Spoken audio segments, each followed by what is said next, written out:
joining us on the Heister Automotive Group hotline, WRALSportsFan.com. She joins me on Panic Room. It's Lauren Brownlow. That Brownlow lady. What up?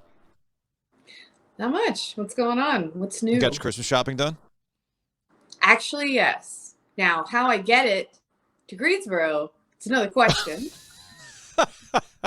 I'm trying right now to pack it into a duffel bag of some kind. Yeah. Not super optimistic. I know for WRL Sports Fan, you are writing a column about what ACC basketball programs want for Christmas. Okay.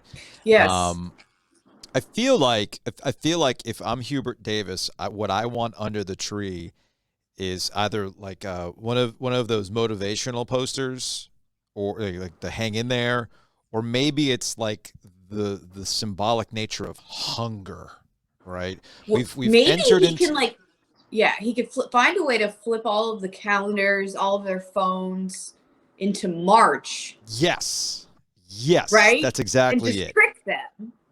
So we're a couple days away from North Carolina's very dramatic, very awesome overtime win over Ohio State. We talked about it on the ACC Panic Room, and the play's been broken down. The Pete Nance shot has been broken down every single which way.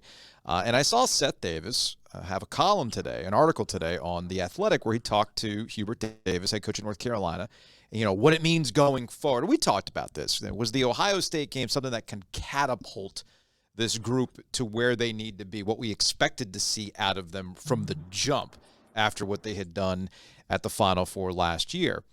And I guess this might be a byproduct, Brownlow, of you and I having done this for a very, very long time.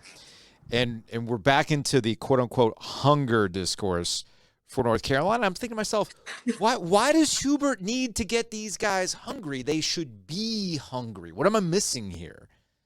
I love that this is like probably the lowest stakes version of hunger discourse anywhere, right? Like any other place you said the word hunger discourse, no one would think of like UNC basketball ever. No. But no, it's a weird thing, because I know that there is like some sensitivity to it with some folks that think that over the years, whether it was Roy Williams saying it or Hubert Davis saying it or whatever, that, when North Carolina loses, that's always the reason. I mean, to me, no. Like, there are times they just get punked. There are times they don't shoot well. Like, I didn't think that they didn't try hard against Indiana, for example. I just thought they couldn't make shots and their offense wasn't going well. And they were making the wrong decisions offensively. But what I think we've seen, like, this year is that you're just kind of waiting for them to switch it into this other mode and be able to take over, make plays down the stretch, and beat a good team. And that's what we saw them do against Ohio State. And yeah, that does take something different. It takes something extra. And it's hard because, like, on some level, I think we all feel like they have it in them. Like, we saw proof last year. Like, we know what that's part of it too. I think for some of us watching is like, we're not questioning like toughness or want to or whatever, or Hubert Davis isn't, because of the fact that they were like losing or not looking dominant. It was being questioned because we literally just saw them do it. Like, we saw them. I do think Hubert questioned their toughness. I mean, I'm paraphrasing. No, for here, sure. But I know at halftime during the Ohio State game on Saturday, I forgot the sideline reporter's name, so pardon me on that. But she was given this, the update coming out of half, and she said, "Yeah, I called my team soft." It's like, whoa, okay, Hubert's going right at it, and that was part of the thing with Hubert Davis and Seth Davis in that column today, where Hubert doesn't curse, but the team understands when he's angry, like he's only broken his rule twice or whatever it is, and that's fine. I don't think it's about Hubert Davis yelling. This is on the guys. They're too old of a team. Exactly. They knew where they were last year. And I think what ends up happening with Carolina teams, Lauren, is that we compare them to other teams that were in similar situations, that they're going to go out there and complete the mission. And what we've seen out of teams that go out and complete the mission, or they try to go complete the mission, we didn't have the same conversations at the same time the year before and then a year later, which is what we seem to be doing with North Carolina right now. And I think that's where the yellow flags go off. By the way, it's something we've been doing with them. It feels like the last, 6 or 7 years, maybe? I don't know. It feels like we've been doing it a while with them. Maybe the last 5 years or so. Yeah, where you're like, okay, when are they going to kick it into high gear? And sometimes they just don't.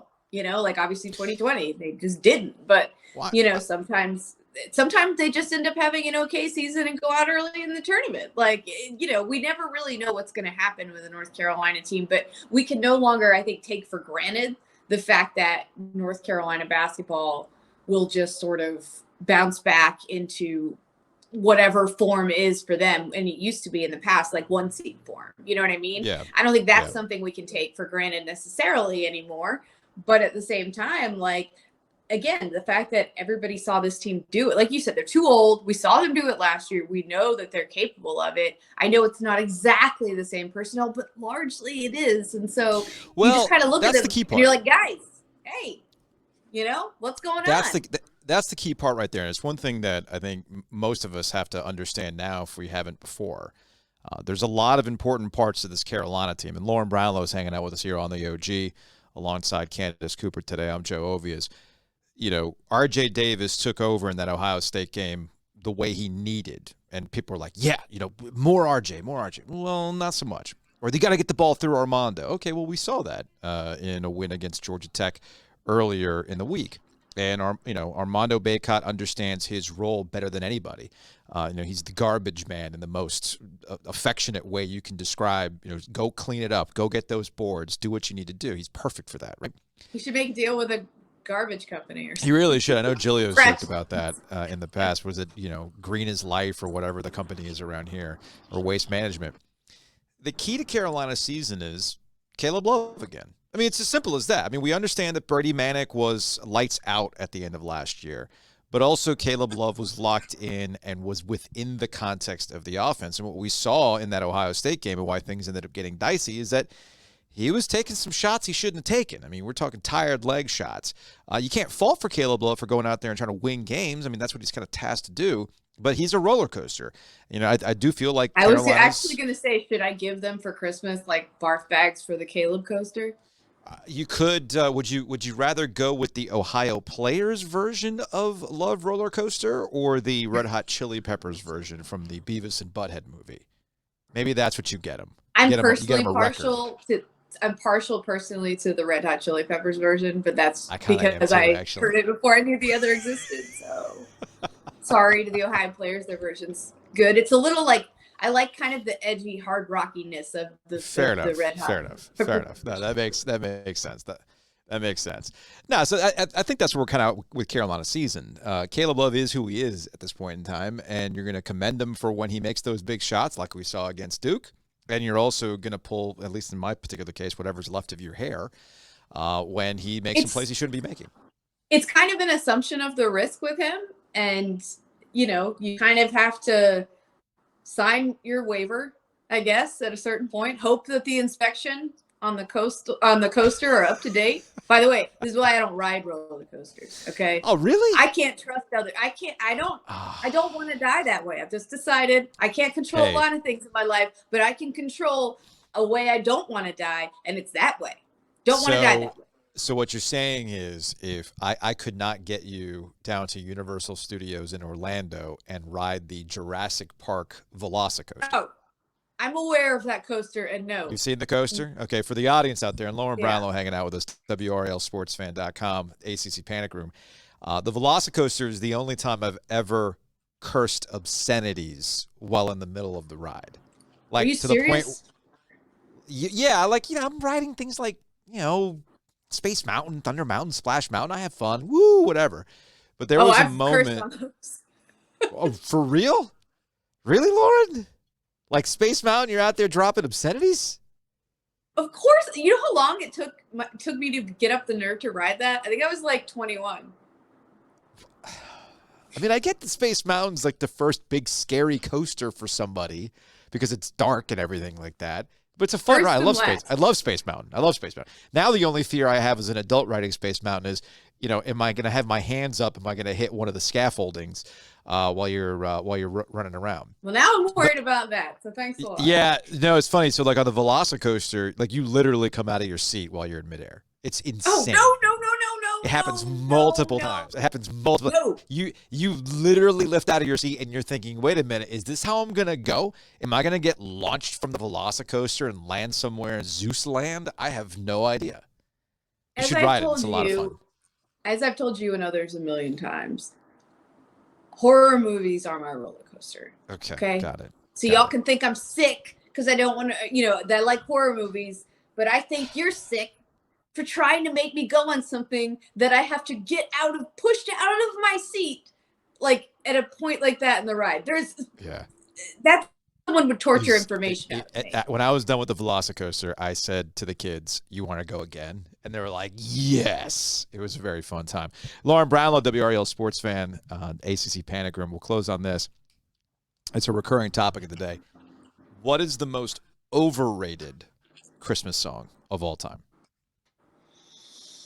I mean, Little Drummer Boy, maybe. Little Drummer Boy. I hate it. Why? Is it because like the last thing you want as a parent is some kid with a drum to wake your baby up? No, it's because it's too slow. The lyrics are annoying. And like it's called The Little Drummer Boy, and it's like a slow song that's almost like sad sounding, and it's boring. I have a suggestion for you. You should listen repetitive. You should listen to the Joan Jett version of Little Drummer Boy. Well, that I might enjoy because it's the Joan Jett version is excellent. Look, my answer, and I said this before, my answer is and always will be All I Want for Christmas Is You by Mariah Carey. How dare you? It's overrated. It's entirely overrated at this point. Like, it's like become a personality. And it's like, come on, y'all. Like, you can love It's not become a person. It's just like, I mean, I'm sorry. That's the queen. She's hitting all of the notes. Also, if you have an affinity for Love Actually, as I do, problematic. I enjoy Love Actually. Like the song in that movie. When I hear that song kicking in, I still feel things. That's all I'm saying. It still makes me feel things. It's Pointer Sisters for me in Love Actually. That's what it's all about. Well, that is great too. I need Hugh Grant dancing around in his place. That's what I need. I felt seen when that happened because I've literally done that and been caught similarly. So, Lauren Brownlow at WRLSportsFan.com. All right, we'll have a Panic Room later this week. We'll see you then.